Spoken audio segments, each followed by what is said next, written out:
আজ আমরা যে বিষয়টা নিয়ে আলোচনা করব যে আজ কি তুমি তোমার প্রাণের ঠাকুরের সাথে কথা বলেছো নাকি?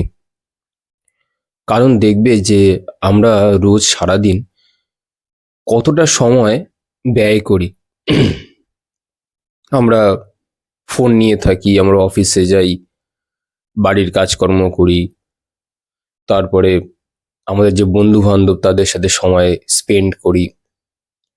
শুধু তাই নয়, আমরা খাওয়া দাওয়া, ঘুম, এগুলো তো আছেই, নিজের যে কাজগুলো। তার মধ্যে আমি আমার প্রাণের ঠাকুরকে কতবার ডেকেছি, এটা কি কোনো সময় ভেবে ডেকেছো? কারণ এই সব কিছুর মধ্যেই মানে আমাদের যে জীবনযাত্রা যেগুলো আছে না, আমাদের না কমপ্লেন কোনোদিনও না শেষ হবে না। মানে আমার আজকে এটা হচ্ছে না, আমার সেটা হচ্ছে না, এগুলো হতেই থাকবে। ওপার থেকে যারা শুনছে আমাকে, তারা ভাববে যে আমার জীবনে কোনো প্রবলেম নেই, তাই এই সমস্ত আমি কথাগুলো বলছি।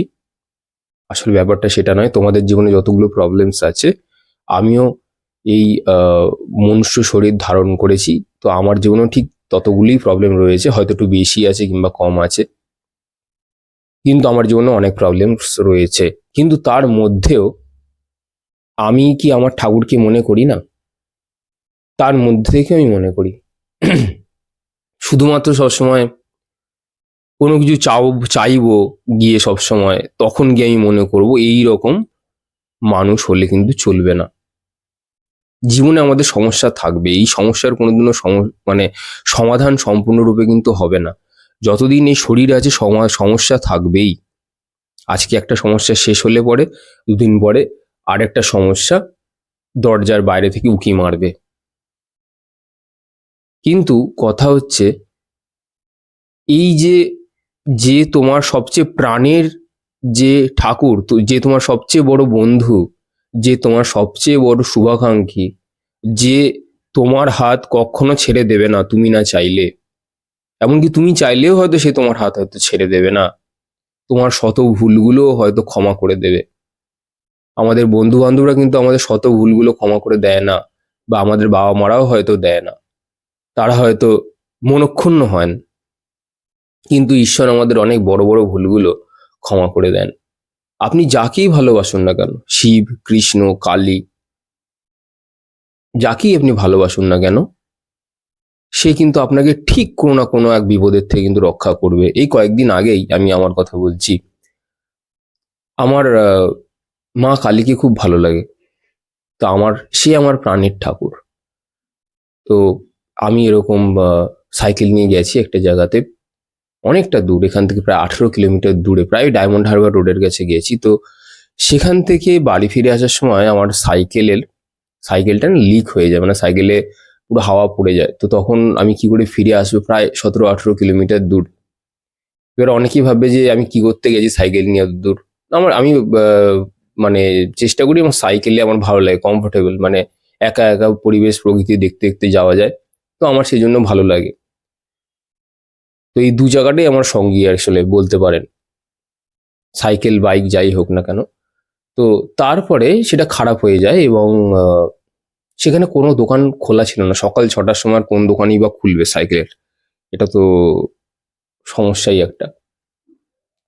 তো আমি আহ, একটা ঠাকুরকে বললাম যে, ঠাকুর, আহ, আমি কি করব, কোথায় পাবো দোকান? এখানে তো আমার কাছে কোনো কিছু দেখতে পাচ্ছি না চোখের সামনে, তুমি একটা দোকান খুলিয়ে দাও, তুমি একটা দোকান জোগাড় করে দাও।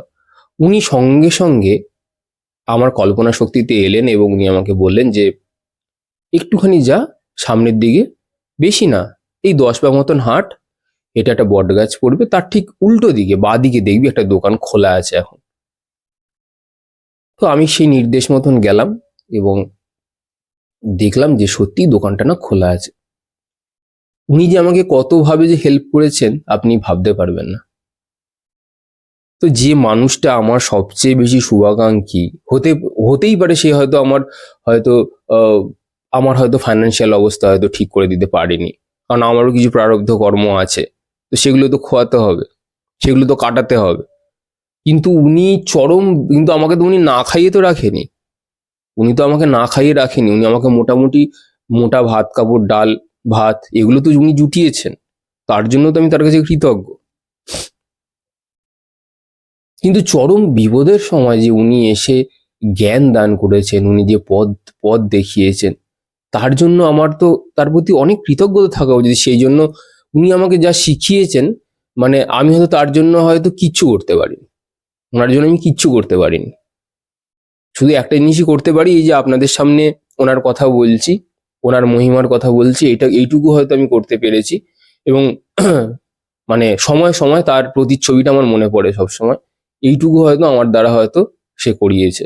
ব্যাস, আমি আর কিছুই করি না, না আমি নাম জপ করি, না আমি তার নাম কীর্তন করি, কিছুই হয়তো করি না।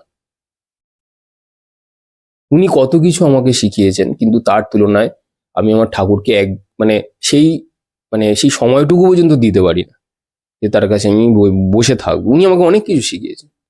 উনি আমাকে যোগ শিখিয়েছেন, তন্ত্রের পুরো দেহতত্ত্ব শিখিয়েছেন, ব্রহ্মচর্য কিভাবে এই সোসাইটিদের থেকেও কিভাবে ব্রহ্মচর্যকে বাঁচিয়ে রাখতে হয় তার কৌশল শিখিয়েছেন, অনেক কিছু শিখিয়েছেন। উনি আমাকে যা দিয়েছেন, সেটার কোনো মানে সাধারণ মানুষ আমাকে হয়তো শেখাতে পারবে না।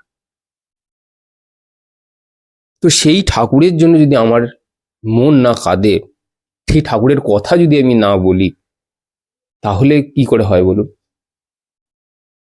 যখন আমার কাছে কেউ ছিল না, তখন উনি ছিলেন।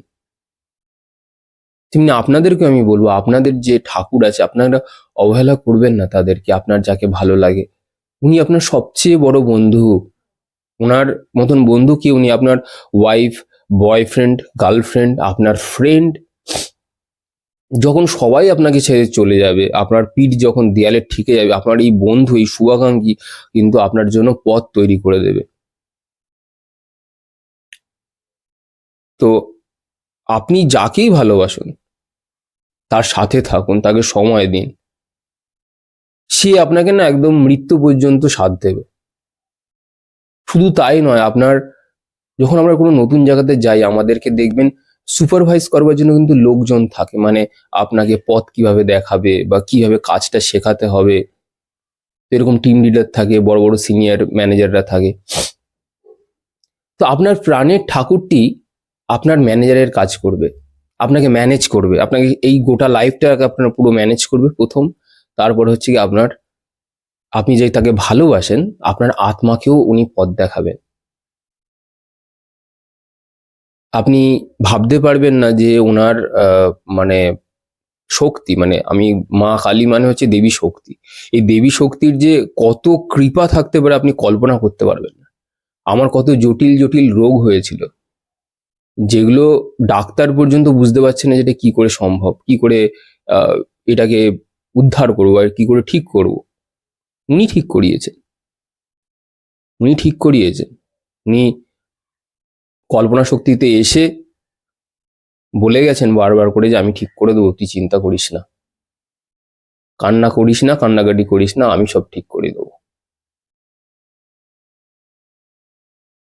তো ঠিক তো উনি করে দিয়েছেন। সমস্ত যত বড় বড় বিপদ ছিল, সমস্ত কিছু তো উনি উদ্ধার করেছেন। এবার প্রারব্ধ কর্ম অনুযায়ী কিছু তো সমস্যা তো আমাদের জীবনে থাকবেই। তা বলে আমার প্রাণের ঠাকুরের সাথে আমি রোজ কথা বলবো না? সেটা কখনো হয়? ঠাকুর শ্রীরামকৃষ্ণ দেখেছেন কত বড় উনি যোগী ছিলেন, উনি মায়ের সাথে তাও কত সুন্দর এবং সরল এবং সাবলীল ভাবে বাচ্চাদের মতন কথা বলতেন। তো যদি দু হাতও তুলতে হবে না, একটু চোখ বন্ধ করে তার কথা মনে করলেই কিন্তু সে কিন্তু এসে ধরা দেয়। কিন্তু তাকে ওই ডাকার মতন ডাকতে হবে, আপনার ভেতরের যত ইমোশনস আছে সমস্ত দিয়ে তাকে ডাকতে হবে। বলতে হবে, মা, এই সংসারে আমার কেউ নেই তুমি ছাড়া। আমার যত দুঃখ কষ্ট এসেছে জীবনে, সব তুমিই হরণ করেছো। এই জীবনে আমার কোনো অস্তিত্বই ছিল না, তুমি আমাকে অস্তিত্বে এনেছো। আমার অস্তিত্বের কারণও তুমি। তুমি আমাকে এত কিছু দিয়েছো, এত কিছু করেছো, তার জন্য তোমাকে খুব ধন্যবাদ। তুমি সবসময় এভাবেই আমার সাথে থেকো। আমরা আমাদের যত সমস্যা হয় যদি তাকে গিয়ে বলি, দেবী শক্তি তো এরা আসলে না শক্তিকে রিপ্রেজেন্ট করে, প্রকৃতিকে রিপ্রেজেন্ট করে। প্রকৃতি যখন দেবী শক্তিকে রিপ্রেজেন্ট করে, আমাদের পুরো গোটা শরীরটাই পঞ্চতত্ত্বই প্রকৃতি থেকেই সৃষ্টি হয়েছে। প্রকৃতির যত মায়া আছে সব উনি কিন্তু তৈরি করেছেন। সবার মধ্যে কিন্তু উনি ভালোবাসা কিন্তু জাগান না, খুব বিশেষ কিছু সংখ্যক মানুষ আছে তাদের মধ্যে উনি কিন্তু ভালোবাসা জাগান। কারণ উনি চান যে আমার তৈরি করা এই যে মায়া আছে, এই মায়া থেকে কিছু মানুষ অ্যাটলিস্ট বেরোতে না পারলেও এইটুকু বুঝতে পারুক যে তারা মায়ার মধ্যে আছে। অর্ধেক লোক তো সেটাই বুঝতে পারে না যে আমরা কিভাবে এর মধ্যে জড়িয়ে গেছি। অ্যাটলিস্ট তারা যেন বুঝতে পারে যে হ্যাঁ আমি জড়িয়ে গেছি। এই এই এই অ্যাওয়ারনেসটা যদি আসে, তাহলে সে সেটার থেকে এই মানে প্রকৃতির যে মায়াজাল আছে সেখান থেকে নিজেকে সে আলগা করতে পারবে। তবেই না হবে আপনার ব্রহ্মচর্য পালন। আপনাকে ব্রহ্মচর্য জানেন কে শেখাতে পারে সবচেয়ে ভালো? কোনো মহিলাই শেখাতে পারে যার মধ্যে অশেষ জ্ঞান আছে। একটা মহিলার সামনে থেকেও যদি আপনি ব্রহ্মচর্যকে ধারণ করতে পারেন, তাহলে আপনি বুঝবেন যে আপনাকে টলানো কিন্তু সহজ নয়, অত সহজ নয়। এবং সেই জ্ঞান যখন স্বয়ং প্রকৃতি এসে যখন আপনাকে দেবে, একজন মহিলা এসে, তাহলে তার টেকনিক এবং কৌশল কিন্তু সবার থেকে আলাদা হবে। প্রত্যেকের গুরু আছে, আমি বলবো এই যে যারা ধরুন, এবং প্রত্যেকের প্রাণের ঠাকুর আছে, প্রত্যেকের যে যার যাকে ভালো লাগে তার জন্য আকুল হয়ে কাঁদুন, তার জন্য আকুল ভাবে তাকে ডাকুন। জীবনে যদি ভাবেন না আমি একটা ইম্পর্টেন্ট কাজ করে যেতে চাই, যদি কোনোদিনও মনে হয় যে এটা আপনার কোনো সময় যে আমি একটা ইম্পর্টেন্ট কাজ করে যেতে চাই, বিশেষ কোনো কাজ করে যেতে চাই, তাহলে এই কাজটাই প্রথমে করুন, প্রাণের ঠাকুরের সাথে কথা বলুন। আপনি বুঝতেই পারবেন না রোজ একটা জিনিসের সাথে কথা বলতে বলতে, একটা এনার্জির সাথে কথা বলতে বলতে সেই এনার্জিটা কখন আপনার জীবনে অ্যাক্টিভেট হয়ে যাবে এবং আপনাকে পথ দেখাতে শুরু করে দেবে। আর আপনি যদি শক্তিকে ভালোবাসেন, তার কত অ্যাসিস্ট্যান্স আছে আপনি জানেন? এই যত যোগিনী আছে, যত উপদেবী আছে, সবাই আপনাকে অ্যাসিস্ট করতে থাকবে, সবাই আপনাকে সাহায্য করতে থাকবে। কারণ আপনি তো মেন লক্ষ্যেই ওনারা মানে ওনারা যাদেরকে ভালোবাসেন, মেন চিফ, তাকেই আপনি ভালোবাসেন, তো তারা না সন্তুষ্ট হয়, তাদের খুব খুশি হয় যে ওরা আমার মাকে ভালোবাসে। আমরা এইটুকু ওকে সাহায্য করতে পারবো না? ওদের মনও কাঁদে কিন্তু আপনাদের জন্য, আমাদের জন্য, কিন্তু আমরা সেগুলো বুঝতে পারি না। আমার কাছে কিচ্ছু ছিল না, কোনো কাজ বাজ কিচ্ছু ছিল না। আমি একদিনই ঠাকুরকে বলেছিলাম, আমার প্রাণের ঠাকুর যার কথা আমি বলছি, যে মা কিছু একটা করে দেবে, খুব অসুবিধার মধ্যে আছি। এক সপ্তাহের মধ্যেই একটা খবর এসেছিল, আমার এক বন্ধুর মাধ্যমেই এসেছিল, সে আমাকে একটা কাজ জোগাড় করে দিয়েছিল। তার প্রতি হয়তো অশেষ কৃপা রয়েছে দেবীর, তো সে আমাকে এই কাজটি জোগাড় করে দিয়েছিল। তারপর সেখান থেকে আমি রয়েছি, তারপর জানি না কোথায় যাব বা কি করব। মানে সবকিছুই না, আমার কোনো কোনো প্ল্যান নেই। আমি আজকে আপনাদের সাথে কথা বলছি, কি বলবো সেটাই আমি অ্যাকচুয়ালি আগে থেকে কোনো ঠিকই করি না, কোনোদিনই ঠিক করি না। মানে ঠিক আগের মুহূর্তে মনে পড়ে যে কি বলতে হবে বা কি কি বলবো, যেটা আমার মনে ভালো লাগে সেটাই আমি জাস্ট বলি। তো আমি মনে করি যে এই প্রাণের ঠাকুর যেন আমাদের প্রাণে সবসময় প্রতিষ্ঠিত থাকে, একে কোনোদিনও হাতছাড়া করবে না। এটা মানে কি বলবো, এটা না একটা আপনার সম্পত্তির থেকে কিছু কম নয়, মানে আমি বলবো আপনার সম্পত্তির থেকেও খুব বড় একটা জিনিস। এই যে ভালোবাসি আমি আমি তাকে যে মা বলে ডাকি, যে মা, মানে আমাদের যে বাস্তবিক যে মা আছে, মানে ফিজিক্যাল ওয়ার্ল্ডের যে মা আছে, সেই মাকেও এই মা তৈরি করেছে, জগৎ মা, উনি সকলের মা। তো ভাবতে পারছেন মানে মানে কোন লেভেলে মানে এই জিনিসটা হয়ে থাকে। উনাকে ভালোবাসলে আপনাকে সব দান করবে উনি, উনি আপনাকে মানে আপনার প্রয়োজনীয় যা যা আছে। মা কোনোদিনও কি চায় তার ছেলে খারাপ থাকুক? মা কি কোনোদিনও চায় যে তার ছেলে মানে খারাপ অবস্থাতে থাকুক বা খারাপ জিনিসের মধ্যে দিয়ে থাকুক? চায় না। আপনি শিব ঠাকুরকে ডাকবেন, সে অনেক পরে আসে, মানে আপনি যখন আমি মানে আমার আমার বাস্তবিক অনুভূতি থেকে বলছি যে আপনি যখন কোনো মেল ওয়ার্ডকে ডাকবেন, সে না আপনার অনেক পরে আসবে, মানে আপনার যখন দেয়াল একদম পিঠ হয়ে যাবে, আপনি যখন একদম শেষ হয়ে যাবেন, তার ঠিক আগের মুহূর্তে আসবে। আসে, শিব শিব ঠাকুরও আসে, এসেছে। কিন্তু প্রকৃতি বা যে আপনি যদি তাকে মা বলে ডাকেন না, মানে একবার শুধু মা বলে যদি কাউকে ডাকেন, সে না আপনাকে আসতেই দেবে না অত দূর, মানে আপনাকে এতটা পেছনে আসতেই দেবে না, এতটা পেছনে আসতেই দেবে না আপনি যাকে মা বলে ডাকবেন। আপনার এক ফোঁটা চোখের জল যখনই পড়েছে, মা কালী তখনই চলে আসবে, মা তখনই এসে উপস্থিত হবে আপনার চোখের সামনে। তাহলে চিন্তা করুন, সে তার বাচ্চাকে এত ভালোবাসে যে আমার বাচ্চা খারাপ করুক ভালো করুক, তবুও আমার বাচ্চা।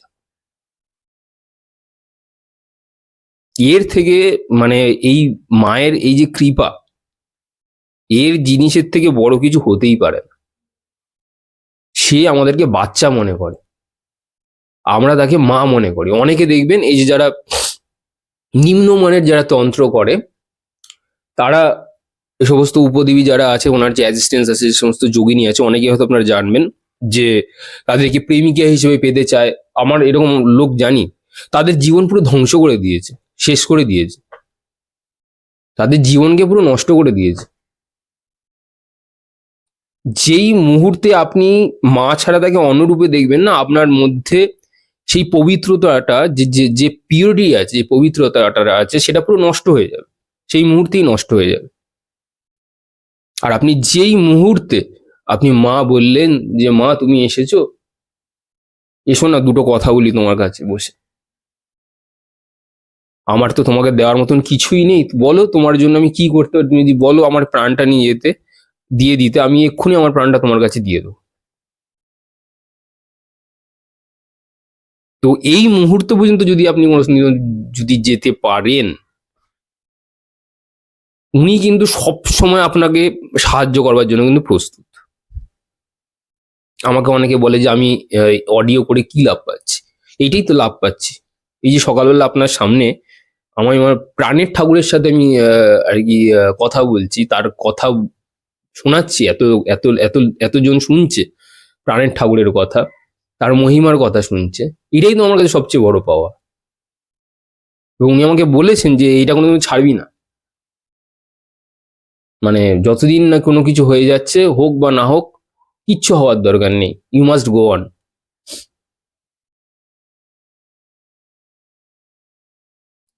তো এই আমাদের যে অন্তরাত্মার যে কথাগুলো, এগুলো আমরা আমাদের পাশের লোককে, কাছের লোককে না আমরা সবসময় মানে এরা কেউ বুঝতেও পারে না, এরা বুঝতেই পারে না, আমাদের নিজের সামনে মানে চারপাশের যে লোকগুলো আছে, তারা বুঝতেও পারে না যে আমার কি সমস্যা আছে বা আমার ভেতরে কি চলছে।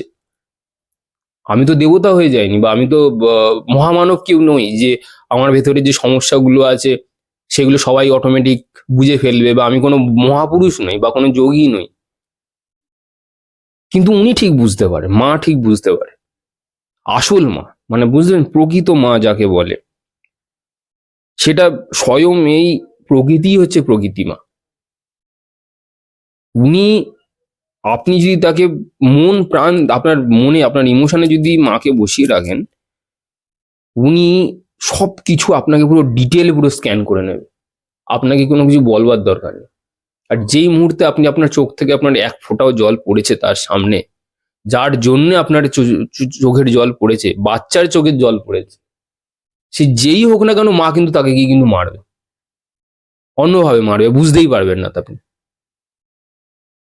ফট করে আপনার যেতে যেতে দেখবেন কোথাও একটা অ্যাক্সিডেন্ট হয়ে গেল, তার আগের দিন হয়তো আপনি মায়ের বাচ্চাকে আজে বাজে কথা বলে এসেছেন, বা তাকে কোনোভাবে সে আপনার জন্য কষ্ট পেয়েছেন, আপনি যাচ্ছেন গাড়ি করেই যাচ্ছেন, হঠাৎ করে কেউ আপনাকে ঠুকে দিয়ে বেরিয়ে চলে গেল, মায়ের ছেলেকে কষ্ট দিয়ে এসছে, কিচ্ছু করতে পারবেন না।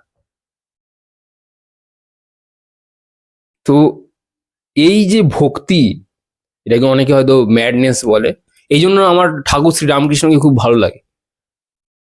ওনার এই উনি যে এত সরল, উনি যে এত সহজ, উনি নিজে খাচ্ছে তাকে খাইয়ে দিচ্ছে, কোনো বাজবিচার নেই, কোনো সূচি অসুচি নেই, এখানে কোনো ব্যারিয়ার নেই, এখানে কোনো থ্রেশহোল্ডস নেই, এখানে কোনো নিয়ম বা রুলস শৃঙ্খলা নেই যে ঠাকুর কালী পুজো হচ্ছে আমাকে ওই এতগুলো ফুল লাগবে, এতগুলো খাবার লাগবে, কোনো ব্যাপার না, কোনো ব্যাপারই নেই। আমি বসেছি, মায়ের সাথে কথা বলেছি, পুজো হয়ে গেছে।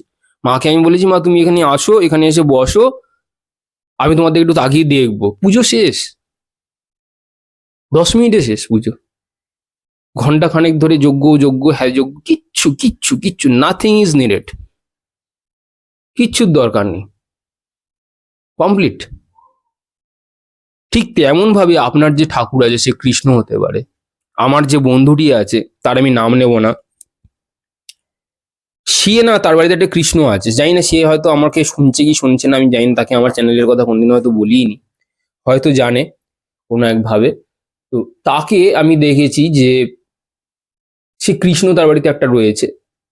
তো কৃষ্ণকে সে সময় মতন ঘুম পাড়ায়, তাকে শীতকালে আমি তাকে দেখেছি যে একটা কাপড় গায়ে দিয়ে দেয় শোয়ানোর সময়, ঠিক আছে। কোনো সময় যদি ভুলে যায় কি কৃষ্ণ, সে তাকে নক করে যে সে এখন অবধি, মানে কোনো একটা সংকেত দেয় তাকে যে আমি এখনো শুইনি, বা আমাকে তুই মানে ঘুমাতে মানে শোয়াতে ভুলে গেছিস। তো এই যে ব্যাপারগুলো, আপনি কি ভাবছেন যে কোনো প্রতিমার মধ্যে না আপনার ভালোবাসা দিয়ে যদি থাকে, তাকে স্থাপন করা 101% সম্ভব। এটাই তো তন্ত্র। তন মানে শরীর, ত্র মানে হচ্ছে যে সমস্ত জিনিসপত্রগুলো আছে, এটাকে কোনো এক বডির মধ্যে সেই এনার্জিকে আনবার জন্য, এটাই তন্ত্র। এর থেকে এবার ভালোবাসাই হচ্ছে মেন তন্ত্র। তন্ত্রের ব্যাপারই হচ্ছে মেন ভালোবাসা। এই সমস্ত লোকের ক্ষতি টতি করে, এই সমস্ত ফালতু, এই সমস্ত মানে কি বলবো, মানে মানে মানে কি বলবো, মানে এরা ঊর্ধ্বগতি হলো না। এরা করে কোনো দেখুক যারা মাকে ভালোবাসে, বা রামকৃষ্ণ ঠাকুরের মতন যদি এরকম কোনো লোকজন থাকে, সমূলে নাশ হয়ে যাবে তারা। একটাই কারণ, তাদের ভালোবাসা এত পাওয়ারফুল, এত পবিত্র। তন্ত্রের মেন জিনিসই হচ্ছে ভালোবাসা। ভালোবেসে আপনি যে কোনো বস্তুর মধ্যে না প্রাণ সঞ্চার করতে পারেন। তা আমি বলবো, আমরা অনেক সময় নষ্ট করি, অনেক। বসে আছেন, ফোন ঘাঁটছেন, যাই করছেন না কেন, মাঝে মাঝে একটু প্রাণের ঠাকুরের সাথে কথা বলে নেবেন যে মা কেমন আছিস, কি করছিস। অ্যাটলিস্ট এতটুকু বললেও এনাফ। উনি বলেন যে বাচ্চা অ্যাটলিস্ট মায়ের খোঁজ নেয়, বাচ্চা মা মা করে। দেখবেন যে অনেকে দেখেন যে বাচ্চা দেখবেন বাড়িতে থাকলে বেশি মা মা করে, মা কিন্তু তার প্রতি একটু বেশি সদয় হয়। অনেকে চুপচাপ থাকে, কিন্তু যারা দেখবেন একটু বেশি মা মা করে, তখন দেখবেন যে মায়েরও মন গলে যায় সে বাচ্চার প্রতি। তো আমি বলবো ভালো বাচ্চা হন, মানে খুব পিওর বাচ্চা হন। মায়ের সাথে কথা বলুন, এবং সত্যিই বলছি, আপনার যে প্রাণের ঠাকুর আছে তার সাথে একটু কথা বলুন, প্রাণের ঠাকুরের সাথে দেখা করুন, তার তার দর্শন নিন, মন থেকে যে দর্শন আছে সেই দর্শনগুলো নিন। খুব ভালো থাকবেন। এই প্রকৃতি সংসারে যা কষ্ট আছে না, উনি হরণ করে নিতে সম্ভব। কিছুটা হলেও উনি নিজের মধ্যে নিয়ে নেবেন, এটুকু একদম গ্যারান্টি। ঠিক আছে, আজকে আসি, অনেক কথা বলা হলো, ধন্যবাদ।